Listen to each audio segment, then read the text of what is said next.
don't know what all around here.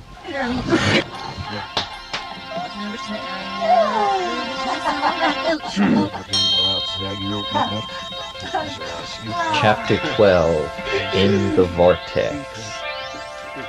It was decided that Vanessa and Dave would stay the night at our hut, so their 2 hammocks were left hanging along with our 3. It was a crowded situation. We dined well that evening, and except for the occasional oblique or plain incomprehensible comment from Dennis, the surface of things seemed to be restored.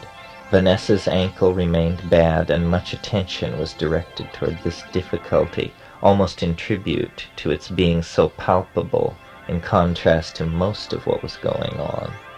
I felt utterly changed and made new, removed from everyone and content to let events unfold as they would, assured by the new thing inside of me that however things appeared, all was very, very well.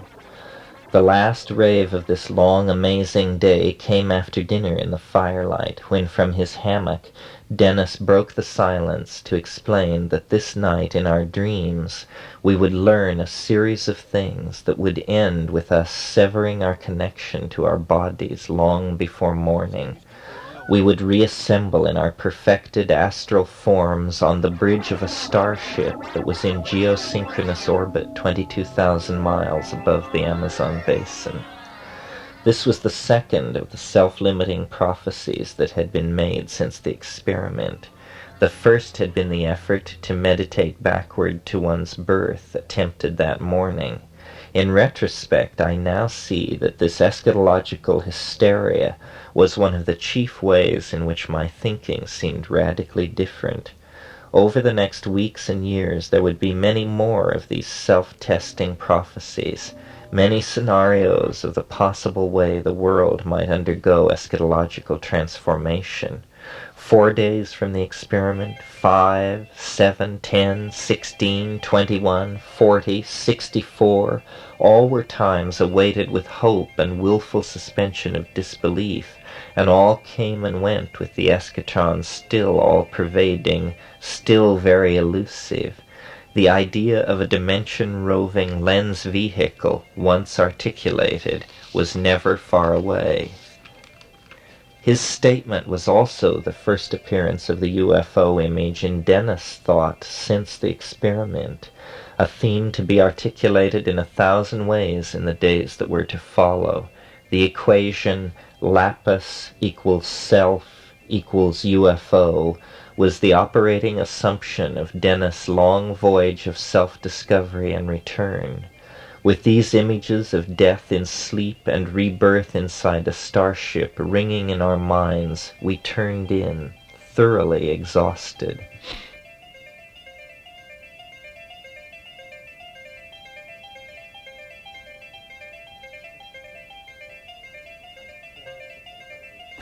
I stressed that the hut was crowded with hammocks strung from every available beam. It was difficult to move about without communicating that to one's neighbors through the tugging and twisting of the many ropes. We must have retired about 10 o'clock. I slept soundly until sometime many hours later that I took to be 2 or so. I rose to take the traditional middle-of-the-night piss that the use of condensed milk induces in the explorer. I sat up in my hammock, struggled for matches, and then lit a candle. In the silent night I heard the inrush of my own exclamation of amazement. An intense triple-layered corona of light was shimmering out from the candle flame for a distance of about 4 feet. It was an intense iridescent blue alternating with an equally pure orange.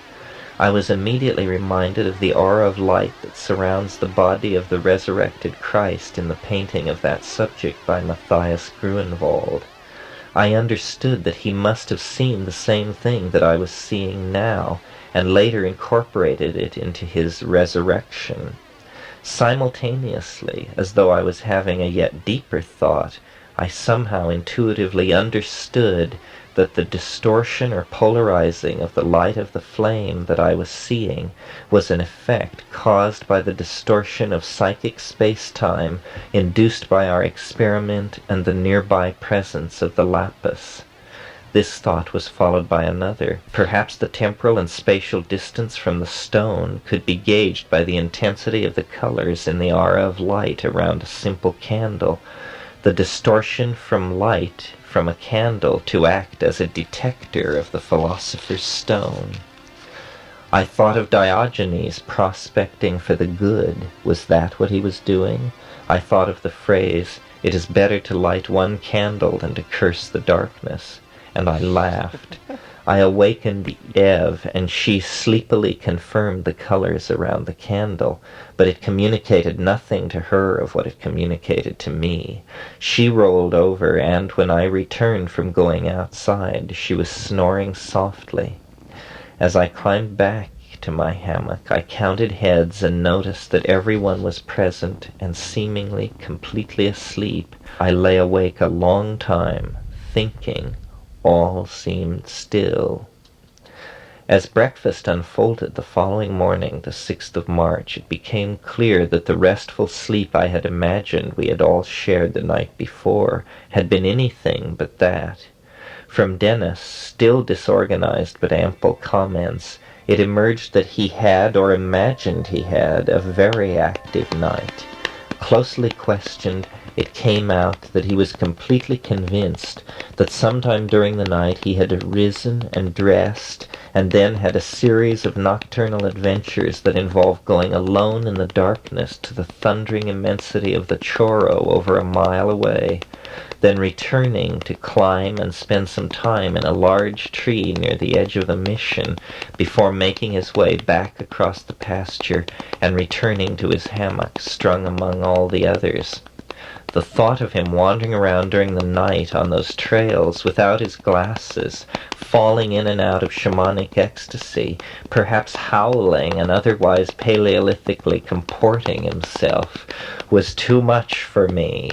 It was a breach of the collective cool, and even though I was 90% certain that it had never really happened, I was determined to eliminate all possibility of such rambles in the future. Dennis' story was an amazing description of a shamanic night journey. He said he had gone to the Choro and meditated in the mission cemetery we had visited before. He had begun to return to camp when he confronted a particularly large moraceous tree near where the path skirted the edge of the mission. On impulse he had climbed it, not at all unaware that the ascent of the world tree is the central motif of Siberian shamanic journeying.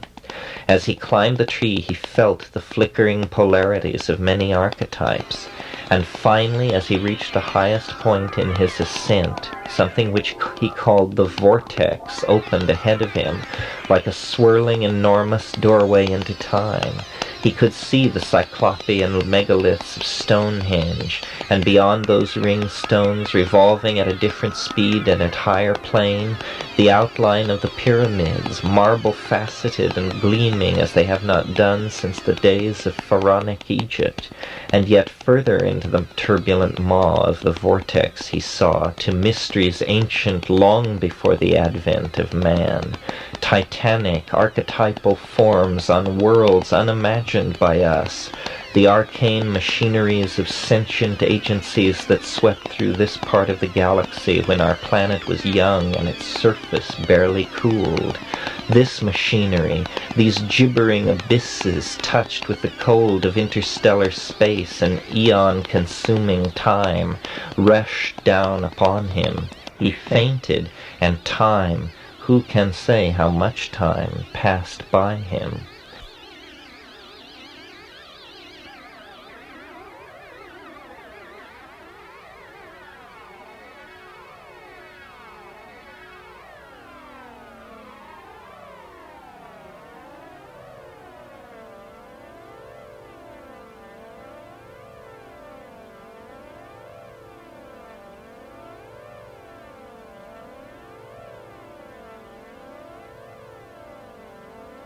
He next found himself in the pasture, a few hundred feet from his newly discovered axis mundi.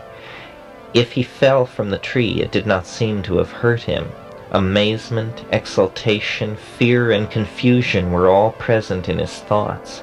The continuum seemed to be shredding and ripping itself to pieces before his eyes, time and space swirling the artifacts of 20,000 years of human striving into a vortex of apocalyptic contradictions. In that state of fear and exultation in the depth of man's destiny among the stars, Dennis returned to our camp, and noiselessly returned to his hammock, or awakened there from a dream of the same thing. 24 hours had passed since the attempt to hypercarbolate human DNA. It was apparent that Dennis was not pulling out of the induced state of shamanic excitement as quickly as we had anticipated. Two choices presented themselves to explain the situation. The strain of the journey and the recent psilocybin tripping had contributed to activate a shamanic archetype in Dennis that had been latent all along, but which was now overt and carrying a strong transference potential to which I was succumbing by being unable to recognize my brother's condition as a potentially pathological state. This was the position that Vanessa and Dave leaned toward, and was the source of much of our difference of opinion on how to proceed. A second explanation takes a biochemical rather than a psychological approach. It says that Dennis had, through his unusual diet of drugs and the experiment he performed, inhibited some enzyme system that would normally return one from the heights of a hallucinogenic trip, but in this case had somehow become inoperative. The most likely candidate for this would be the MAO, monoamine oxidase system, which is responsible for rendering many hallucinogens into inoperative byproducts. The phenomenon of irreversible MAO inhibition is known to occur with some drugs, and is a condition that takes nearly 2 weeks to correct itself. However, the compounds in Banisteriopsis caapi are known to usually reverse their MAO inhibition in 4 to 6 hours. Nevertheless, as subsequent events showed, this explanation is doubtless some part of the true story. After years of thought, my own explanation continues to lean heavily on the second idea for an operational explanation. I do not believe that Dennis was predisposed to an archetypal submergence. I believe that he did, in a single moment, somehow bind all the MAO in his body, and that his long derangement was due to the lag time that was required to rebuild his MAO level from a complete and sudden depletion. I believe that this sudden depletion was caused by his experiment, and that vocally induced resonance cancelling of the forces that normally operate in these molecules caused major changes in his body chemistry. In short, I believe that he induced an irreversible MAO inhibition in his body through the use of psilocybin and his voice and will. If this is true, then the implication for humanity may be every bit as great as we, in our inflated state of mind, supposed, since it hints at a means by which mankind might explore the parallel continuum whose interaction with our own existence is signified by the visionary experience. It may well be the effect that is the crack in a door that, once flung open, will lead us to all the worlds teeming in our dreams and imaginations. It is an effect to be studied and learned from. Today, years after the experiment, it still seems full of great promise. My continued interest in these matters is based on the personal belief that some unusual and still unconfirmed effect was at work in our experiment, something like the principle of resonance cancelling that Dennis was so intrigued by. Breakfast of the second day following the experiment was closed with a hot discussion of whether Dennis had really gone to the Choro or only dreamed that he had done so. As the rhetoric exhausted itself, Vanessa drew me away from the hut, and walked along with me as I went to the spring for water. We were to have a talk, the gist of which was that, since there were wide differences in diagnosis of what was going on, so there were wide differences concerning what should be done. But since Dennis is your brother and you have strong opinions on the subject, I will defer in favor of what you think should be done here, at least for the moment. I was grateful for the margin of time contained in Vanessa's chosen course. The whole question revolving around Dennis's state of mind concerned how and especially when he would pull out of it. Any theory had to come forth with an operational prediction on that vital point. I understood from Vanessa's demeanor that we should be pretty much to ourselves in the forest house. We could expect her and Dave only as visitors, and already the possibility of retreat from the jungle isolation was being announced as a faint but growing theme. It all fell into place from the second day onward. Eve became a kind of liaison with the rest of the world of La Chorrera. She arrived in the late afternoon and departed each morning, cooking an evening and morning meal, and being very game about it all, considering that she had only fallen in with our little group 3 weeks before. And thus was the stage set for the next 5 days, from the 5th to the 10th of March, the chaos at La Chorrera. During this time Dennis very slowly got better. He became more coherent. He said that the experience had catapulted him to the edge of the Riemannian topology of the universe, that he had to come back in, and that he was regressing inward through level after level after level. Very strange things went on during this period. He could hear my mind working. He was telepathic, there was no doubt about it. He could do perfect voice imitations of our mother and father. He became all these people, doing it perfectly. And there was much more, a vision of 20th century history, building the lens, and the end of time. He said that the discovery of a higher physical dimension was ahead of us a few years in time, but somehow linked up to Egypt, to acacia tryptamine cults, to Tibet 8,000 years ago, to Punpo shamanic magic, all these ideas in constant circulation, and he talked and performed constantly. No notes exist from that period. So filled was I with the assumption that we were abiding in eternity that I felt no need to write at all. As the world seemed to me to grow more perfect, I determined at some point I would write a poem, but that moment never came. Nothing is coherent or connected from those 5 days. I remember that they were the most intense times that I have ever gone through, and that there was not an emotional or intellectual chord in the human register that was not rung again and again in 1,000 variations.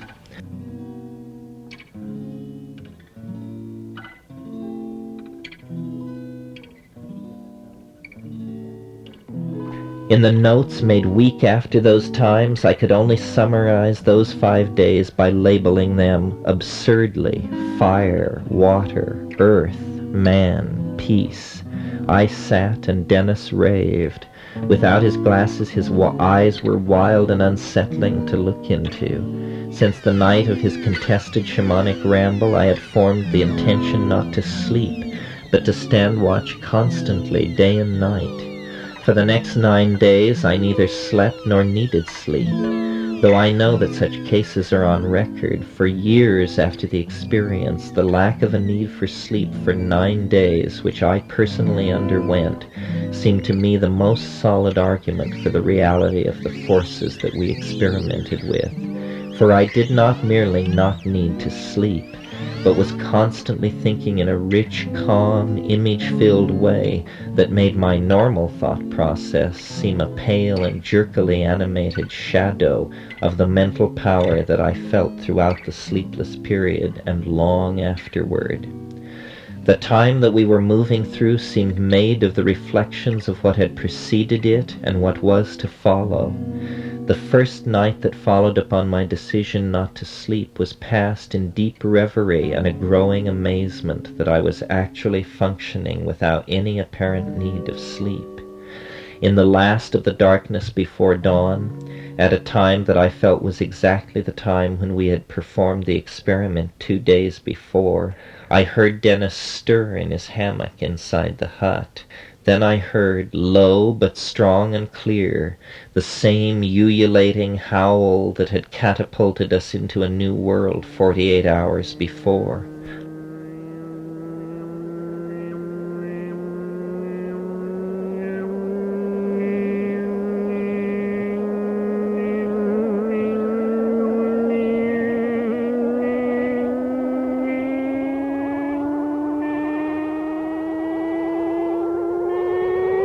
Three times it sounded, just as something in my mind assured me that it would. The last howl was drawn out as before. It rose and fell for perhaps a minute.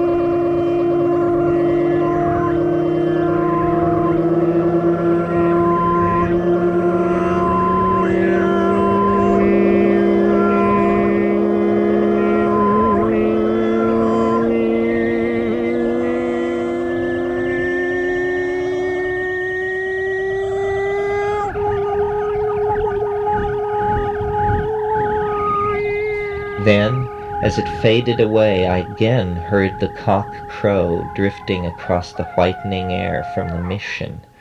Why did these things happen with such symmetry, as though a huge, ordered form was trying to surface in the very organization of the reality around us? Sunrise flamed across the sky, and another of those titanic days began, the thing in my mind stirring to meet the challenge to reason that each new moment seemed charged with. All that remains of those times are images and incidents, only metaphors acted as sustained themes. All was myth-making and image-making, mercurial, meta-leveled, ever-flowing.